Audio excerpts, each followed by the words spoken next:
To talk about chocolate, we must first talk about the cocoa tree that grows its fruit directly on his face. Can you be a little more serious about doing science?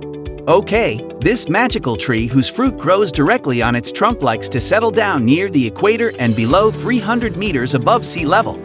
When they are minors, they like to be friends with tall trees because they like shade, warmth, and a humid environment. Cocoa trees are fragile and easy to get sick.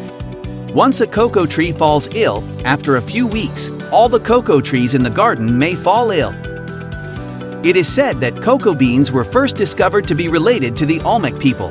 They are related to an ancient civilization living on the coast of Mexico, and their monuments are relatively rare, so you put me here. Some people say that the cocoa tree first grew in the tropical rainforest of the Amazon River in Brazil. Anyway, one thing is certain, the ancient Mayans were very good at using cocoa. They picked the cocoa berries and fermented them to make them fragrant and then dry them. Have it, eat it. Bake first, then mash it, then grind it into powder with a stone. Add golden corn mash, spices, petals, chili noodles, and finally stir to dilute into a cup of cocoa drink. Then fill the 2 cups with each other until the foam is poured out. This will seal the aroma of the cocoa and make the taste better. Is this edible? It looks like boiling mud. Nonsense, this is much better than mud. Because the cocoa beans at that time were expensive and easy to carry around, the Maya and later Aztecs also used it as currency and even learned to counterfeit, and the Aztecs also invented cocoa drinks.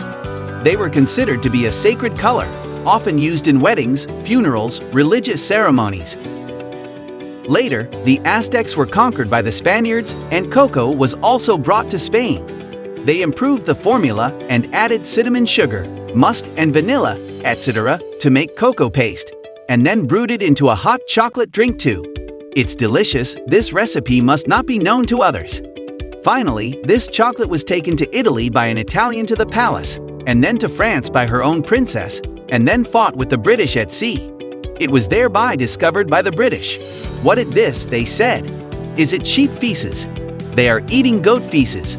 Then, the popularity and recipe of liquid hot chocolate remained the same for many years, and finally, in 1828, a chemist in the Netherlands refined cocoa butter into solid chocolate from cocoa, and chocolate was invented as it is known today.